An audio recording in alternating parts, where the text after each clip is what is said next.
Hey there, drone fans. Rick here again from Drone Valley. In today's clip, I'd like to give you 5 really good reasons why I think you're going to fall madly in love with the brand new Parrot ANAFI. Now, I've been flying this guy an awful lot over the last couple of weeks, and I find myself reaching for it more often than a lot of other quads that I have on the shelf. And I started thinking about what is it that draws me to this quad. Now, I know it's new technology. I'm a geek, so I love playing with new tech, but there's got to be more to it than that. And I've boiled it down to 5 things that really make this quad special when you compare it to all the other quads in the market. Now, I'm going to do much more involved clips where I compare it to other quads side by side and give you the specs, but I didn't want to put together a really dry side-by-side comparison of specifications, right? You guys will be snoozing. So I thought, after I've flown it as much as I have, there have to be things from an experience perspective that really separate this from the pack, and that's what I'm going to talk about today. So as I go through these, I'll list what I think the differences are and explain why I think that's important to me as a flyer, and hopefully it makes sense to you guys, because I know there's a ton of quads that have been released this summer. There's still more coming, and a lot of people out there are constantly asking me, which quad should I buy? Is this one better than that one? And what's so special about the Parrot ANAFI quad? So in this clip, I'm going to try and answer that question. So the first thing you want to consider when you're buying a quad, since you're putting a flying camera up in the air, is the quality of the video image. So we've all heard about 4K. A lot of the quads out there today shoot 4K. This one shoots 4K, Ultra HD, which is great. But 4K is a resolution. That gives you the crispness of the picture and the amount of information it can collect from the sensor.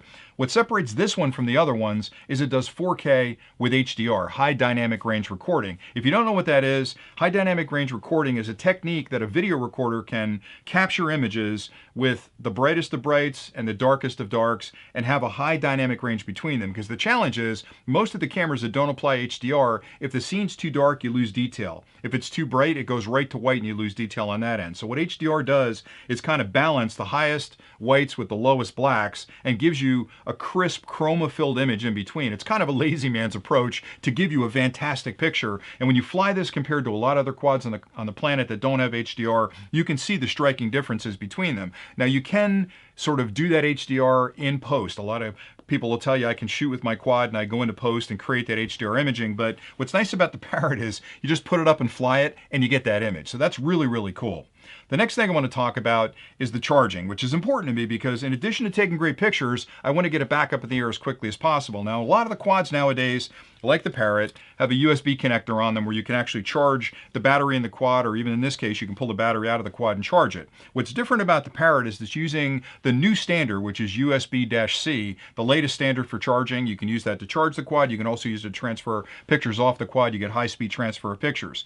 What's different about this, and you may have lost this information if you didn't read the fine print, is that it's not only USB-C charging, but it's USB-C PD, which stands for power delivery, which is even a higher standard for charging. So with this quad, I can connect it up to a standard USB-C PD charger and charge this thing in an incredibly quick amount of time in my car, at home, and even with some of the power banks nowadays. So if you buy those portable power banks like these guys, you can use one of these. As long as it's a USB-C PD, it'll apply that higher current charging to the quad and charge it up very quickly. So what that means is I can get this guy back up in the air a lot faster than I can with a lot of other quads. So I'm buying less batteries because I don't have to have a whole, case of batteries to put it back up in the air quickly. So that's a really big advantage for me. Another thing that's really cool, and I thought this was more of a gimmick when I first bought it, and I find myself using it again and again, is the gimbal tilt. It'll go 180 degrees. So it'll go all the way down, which all the quads do today to look at the ground. It'll come back to 0. It'll also go all the way up. And I thought, well, that's kind of an interesting feature, but when am I ever going to use that? I use that a lot. So I'm flying near trees so I can get a shot up, which is really unique from the air. Maybe at dusk I'm going and catching the moon, or I'm looking to get an airplane or a bird above me. So it really gives me a lot more flexibility when I'm flying to capture some of the things that I would have missed with the traditional quad. So that's really a nice feature to have built in there. Another thing, which is kind of a subtle thing, but it matters a lot to me, and I've talked about this in other clips, is a lot of the quads today, when you put them up, they're noisy and they're heavy. And the challenge with a noisy, heavy quad is, number one, if it's noisy, people are going to notice it. And if you're going to annoy people when you're out flying, they're going to want to know what you're doing. So the quieter they can make a quad, the better it is for me. This guy is whisper quiet. When I compare it to a lot of the other quads I fly, I can't really say that it's less noisy from an amplitude perspective, but it's definitely less annoying when it's flying in the air. So I like that an awful lot. It's also very light. It's one of the lightest quads I've had. And I thought, well, that's going to be a problem in heavy winds. And okay, it does move a little bit in heavy winds, but because it's got the 3-axis stabilization, you don't notice it when you're recording or you're taking pictures. So they've done a really good job of balancing the weight and making it quieter, which to me, again, is a subtle difference, but it's an important difference when I'm out flying around people. So I like that an awful lot. They've also bolstered the frame, so it's a much more resilient frame because it's got carbon fibers built in, and they've got a lot of new technology built into it. Another thing a light frame will do for you is that, heaven forbid, when you crash the quad, which is going to happen, it's going to fall with less velocity. It's not going to actually have that mass hitting the ground, which is going to cause that massive damage. So the heavier quad falling out of the sky, the more chance you've got from that inertia hitting the ground and cracking the quad. We'll find that this, again, if it hits a tree and falls, hopefully it doesn't, but it's going to cause less damage for the quad.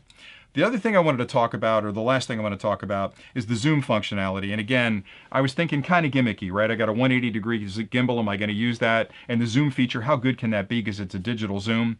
It's a phenomenal zoom. I got to be honest with you. Putting this thing up in the air, looking at something at a distance that I can't really get close to, but I can pull that zoom in up to 3x and 1080p is really kind of a cool feature. And I've used it an awful lot, especially when I'm doing landscape photography where I want to get a particular tree or I want to get a particular portion of the lake. I can zoom right in on it. It really does a phenomenal job of bringing that image in almost like an optical zoom. Because it's digital, it's not as good, but you can almost really not tell the difference when you're doing that zoom. So that's a nice little feature to have in there. And again, I thought 180 gimbal tilt and the zoom are things that are kind of nice to have features. I find myself going to them again and again, and they've become so commonplace for me when I'm flying this thing that I had the Mavic Air up in the air the other day, flying that, and I went to reach for the zoom, and there's no zoom in that quad. So it is a feature that's slowly worked its way into my photography tool bag when I'm putting the thing up in the air, so I like that. So those 5 things, again, are unique. Now, I'm not saying that other companies aren't going to have those. I fully expect that, there'll be other companies releasing quads probably this summer that'll have HDR. I'm not sure they'll have the 180 gimbal tilt, but they'll have maybe quieter operation,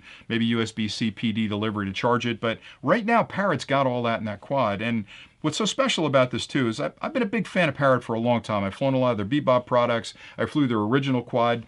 They're kind of a whimsical company, and they've really designed this Parrot to be kind of a unique drone from a cosmetics perspective in the field. I know a lot of people have compared it to insects, and I think that's what they were going for, even down to the propellers, which are really light and multi-tone. So they've done a great job from a cosmetic perspective, but they've really taken features that I don't think anybody else has really tried to incorporate in a drone before and built them into this drone. So in a lot of ways, it's a unique offering in the space. The price point is right, and I just like it. I fly it a lot, and I really love it when I've got it up in the air. It's just a bundle of fun to fly, handles really well, really smooth as far as its movements go, very responsive as far as controlling, just a great quad all the way around. So those are the 5 reasons I think that the ANAFI today is really kind of a unique quad compared to others in the market, and maybe things that you want to consider if you're looking for a quad today. So that's all I wanted to do. I wanted to make this a fairly short clip, but if you've got questions on anything I've covered, drop them in the comments below, and I promise to get back to you soon as I can. I'll have a lot more clips coming out where I'm doing a side-by-side comparison with this and the Autel Evo that was released,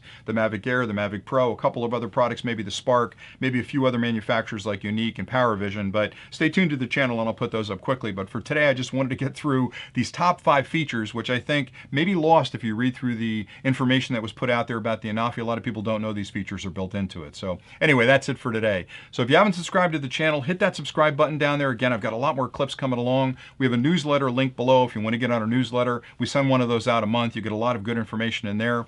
And that's pretty much it. So thanks again for watching. Hopefully you find these clips helpful. I have a lot of fun putting them together. I've got a lot more stuff coming, so stay tuned. And until next time, happy flying.